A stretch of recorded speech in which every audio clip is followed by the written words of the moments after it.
అదే RTV app వార్తల్ని క్షణాల్లో చదివే అవకాశం ఉంటుంది. ఒక న్యూస్ పేపర్, ఒక టెలివిజన్ ఛానల్ మీ చేతుల్లో ఎప్పుడూ ఉంటాయి. ఈరోజు నందికొట్కూరులో వేంపెంట గ్రామానికి రావడం జరిగింది. వేంపెంట గ్రామమే కాదు, ఇతర గ్రామాలు కూడా ఈ ఆత్మకూరు బెల్ట్లో ఎక్కువ శాతం వర్షాకాలం మొదలైంది అంటే కొంచెం డిసెంట్రీ, అతిసార వ్యాధి ఎక్కువగా ఉంటుందన్నమాట. అంటే మోషన్స్ అయ్యి జ్వరము ఇలాంటివి కనిపిస్తాయి. ఇది చాలా కంటేజియస్ డిసీజ్ అన్నమాట. ఇది ఏంటంటే వర్షాకాలంలో మనము జాగ్రత్తగా ఉండకపోతే ఊరికి ప్రమాదం. ఇక్కడ ఏం జరిగిందంటే వర్షం పడినందుకు వాటర్ ఏదైతే ఉందో, నీళ్ళు ఏవైతే ఉన్నాయో అవి స్టాగ్నెంట్ అయిపోయి డ్రింకింగ్ వాటర్ బోర్వెల్కి కనెక్షన్ వచ్చేసి ఆ నీళ్లు తాగడం వల్ల ఇలా జరిగిందనమాట. సర్పంచ్లు కానీ, ఎంపీటీసీలు కానీ, ఇక్కడ ఉన్న అధికారులు కానీ చాలా అప్రమత్తంగా ఉండాలి.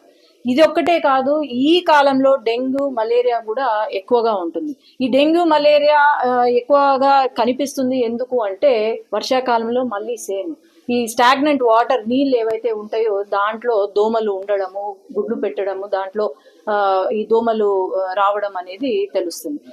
ముందే మనం అందరం పసిగట్టి అందరూ కూడా ఈ స్టాగ్నెంట్ వాటర్, నిలువ నీళ్లు ఎక్కడైతే ఉన్నాయో ఖచ్చితంగా దాన్ని అధికారులకు చెప్పి ఇక్కడ నీళ్లు ఉన్నాయి, మాకు తీసేయండి, లేదంటే ఏదో ఒకటి చెయ్యండి, దాంట్లో ఇన్సెక్టిసైడ్స్ ఉంటాయి, దాంట్లో అది ఏదన్నా వెయ్యండి అనేది మటుకు చెప్పాలి ఎక్కడైనా సరే.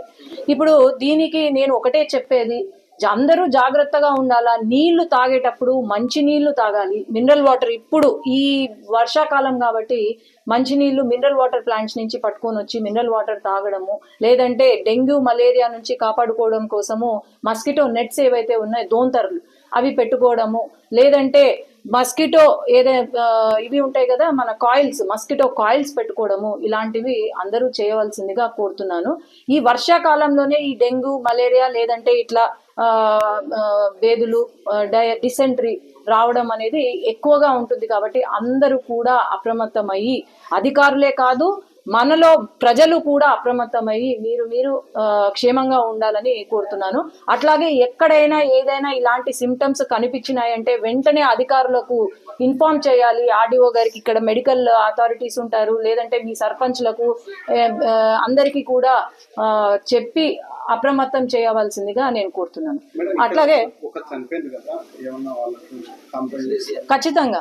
ఖచ్చితంగా కాంపెన్సేషన్ అయితే ఇస్తాము. నేను అక్కడ ఇంటికి కూడా విజిట్ చేస్తున్నాను. అట్లాగే ఈరోజు మన చంద్రబాబు నాయుడు గారు, రాష్ట్ర ముఖ్యమంత్రి గారు ఈరోజు చేపట్టిన పెన్షన్ కార్యక్రమం ఏదైతే ఉందో, మొట్టమొదటిసారిగా పెన్షన్ అంటేనే ఏంటో తెలియదు, అది ఎన్టీ రామారావు గారు ముందుకు తీసుకొచ్చారు. అదే విధంగా ఇప్పుడు చంద్రబాబు నాయుడు గారు పెన్షన్ ని పెంచి, ఎక్కడైనా విన్నారా అండి, పెన్షన్ ఎప్పుడైనా డిలే ఉంటుంది కానీ ఒక్క రోజు కూడా డిలే ఉండకూడదు అని చెప్పి, మళ్ళీ ఆదివారం వస్తుందని చెప్పి ఎక్కడా డిలే ఉండకూడదు, నా ప్రజలు ఎక్కడా ఇబ్బంది పడకూడదు అని ఒక్క రోజు ముందే పెన్షన్లు ఇవ్వడము నాకు తెలిసి ఈ హిస్టరీలోనే ఫస్ట్ టైం ఉంటుంది. అది చంద్రబాబు నాయుడు గారికి ఉన్న ప్రజల పైన ఉన్న ప్రేమ. కాబట్టి అందరూ కూడా ఈరోజు పార్టిసిపేట్ చేసి కరెక్ట్గా అందరికీ కూడా ఒక్క రోజులో సాయంత్రం లోపల ప్రతి ఒక్కరికి 100% పెన్షన్లు ఇవ్వడం అనేది ఇది చాలా గొప్ప కార్యక్రమం. మేము అందరం కూడా ఆ పెన్షన్ కార్యక్రమంలో పాల్గొంటున్నాము. ధన్యవాదాలు. నంద్యాల జిల్లాకు red alert, orange alert, yellow alert ప్రకటించారు. దానికి అధికారులతో ఈరోజు సీఎం గారు కూడా చెప్పారు, దాన్ని మాకు కాల్ చేశారు, అన్ని చెప్పారు. ప్రస్తుతానికైతే స్టేబుల్ గా ఉంది, కానీ ప్రతి ఒక్కరు అధికారులు అలర్ట్ గా ఉన్నారు. ఖచ్చితంగా మమ్మల్ని కూడా ఇక్కడే కాన్స్టిట్యున్సీలోనే ఉండమన్నారు. ఖచ్చితంగా ఇటువంటివి ఏదన్నా ఇష్యూ వచ్చినా కూడా మేము రెడీగా ఉన్నాము. We are prepared for any disaster in Nandyal.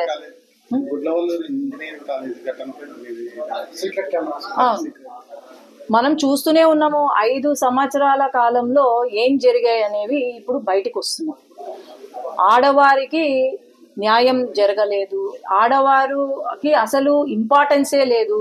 మనము ఈరోజు చెప్పారు, ఏది బయటకు వచ్చింది, ఈ సీక్రెట్ కెమెరాలకు అన్నిటికీ కారణము ఎవరు, ఆయన ఊరిగా మొత్తుకుంటుంటాడు చూడు, నాని వాళ్ళకు సంబంధించిన వాళ్ళు అని తెలుస్తుంది. మరి సిగ్గుందా వీళ్ళకు? ఒక ఉమెన్స్ కాలేజ్లో బాత్రూమ్లలో వీడియోలు పెట్టి ఆ వీడియోలను అమ్ముకుంటున్నారు అంటే వీళ్ళు ఎట్లా దిగజారిపోయారు. మొన్న ఒక నా సినిమా యాక్ట్రెస్ ఆమె మాట్లాడుతుంటే అసలు ఎవ్వరు కూడా ఆ పరిస్థితి రాకూడదు ఆడవారికి. ఇది జగన్మోహన్ రెడ్డి గారి ఘనత, జగన్మోహన్ రెడ్డి గారు ఇచ్చిన మర్యాద మహిళలకు. ఎందుకంటే అంటే మనం అనుకోవడానికి లేదు, ఆయన సొంత ఇంట్లో మహిళలకే మర్యాద ఇవ్వనోడు మరి వాళ్ళ యథా రాజా తదా ప్రజ అన్నట్టు వాళ్ళు అలానే బిహేవ్ చేశారు. ప్రతి ఒక్కటి బయటకు వస్తుంది ఇప్పుడు. మరి ఖచ్చితంగా దీనిపైన యాక్షన్ తీవ్రంగా ఉంటుంది. మన హోంమంత్రి గారు కూడా ఒక మహిళ, అనితమ్మ ఊరుకోరు, ఇలాంటివి ఖచ్చితంగా వీళ్ళ భర్త పడతారు. దీని వెనుకలో ఒక పొలిటికల్ లీడర్ ఉన్నారు, వాళ్ళ పాపకు అది ఇన్వెస్టిగేషన్ లో బయట పడుతుంది. ఇంకొక వెయిట్ చేయండి, ఒక 1-2 రోజులు అన్ని బయటకు వస్తాయి, ఎవరు ఏంటి అనేది బయటకు వస్తాయి. అన్న దర్యాప్తు అయితే చేస్తున్నారు, ఫస్ట్ నుండి చేస్తున్నారు. మధ్యలో పోలీసు వాళ్ళు మారారు కాబట్టి మళ్ళీ మొదలు పెట్టాము. మేము ఎక్కడా కూడా దీనికి ఆపేది లేదు, ఖచ్చితంగా అది జరుగుతూనే ఉంది.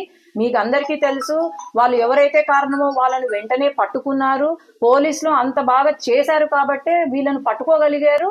వీళ్ళందరూ కూడా అప్రమత్తమై, ఊర్లలో అప్రమత్తమై అందరూ కూడా ఈ పాప ఇన్వెస్టిగేషన్ కి సహకరిస్తున్నారు.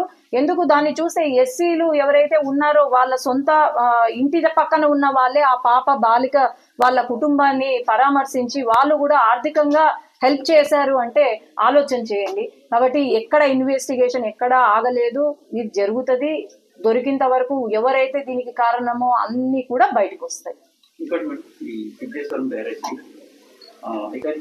ముఖ్యమంత్రి గారి దృష్టికి తీసుకెళ్లాము, ఇంకా టైం ఉంది కాబట్టి ఖచ్చితంగా దీని గురించి మాట్లాడుతున్నారు కూడా. ఎందుకంటే సెంట్రల్ నుంచి మనకు వచ్చింది ఏమంటే ఇక్కడ నుండి మనకు ముఖ్యమంత్రి గారు ఖచ్చితంగా, ఎందుకంటే చెప్పారు ఇక్కడ బ్రిడ్జ్ కమ్ బ్యారేజ్ ఖచ్చితంగా ఉంటుందని చెప్పి ఆయన ముఖ్యమంత్రి గారు తప్పకుండా చేస్తారు. ఆ విషయంలో ఎక్కడ మటుకు సెకండ్ థాట్ లేదు. అంటే ఇంకో డౌట్ మేడం, ఇప్పుడు మనం అక్కడ శ్రీశైలం బ్యారేజ్ వచ్చిందంటే సంగమేశ్వర టెంపుల్ ఏమైనా ఎఫెక్ట్ ఉంటుందా?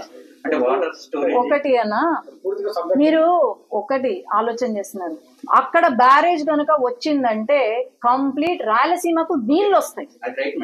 కంప్లీట్ రాయలసీమకు నీళ్లు వచ్చే ఇప్పుడు ఎట్లా ఉంది పరిస్థితి? ఎండాకాలంలో నీళ్లు లేక అల్లాడిపోతున్నారు. ఎండాకాలమే కాదు, ఈవెన్ ఇప్పుడు కూడా అంత నీళ్లుంటాయి, చుట్టుపక్కల నీళ్లుంటాయి కానీ ఊర్లకు తాగునీరు ఉండదు. మరి తాగడానికి నీళ్లు వస్తున్నాయి అంటే అది తర్వాత విషయం, ఎక్కడ ఏమి ఎఫెక్ట్ అవుతుంది. ముఖ్యంగా మనకి ఇప్పుడు ఏంటి ఇంపార్టెంట్, డ్రింకింగ్ వాటర్ కావాలి, అగ్రికల్చర్ కి వాటర్ కావాలి. రాయలసీమలో నీళ్లు లేక చచ్చిపోతుంటే మీరేదో అది వద్దు బ్యారేజ్ వస్తే ఇదైతుంది అదైతుంది అంటే ఇంకా నవ్వుతారు జనాలు. థ్యాంక్ యూ అండి, థ్యాంక్ యూ. మరిన్ని వీడియోస్ కోసం ఛానల్ ని సబ్స్క్రైబ్ చేయండి, లేటెస్ట్ అప్డేట్స్ కోసం వాట్సాప్ ఛానల్ ని ఫాలో చేయండి అండ్ లింక్ డిస్క్రిప్షన్ లో ఉంది.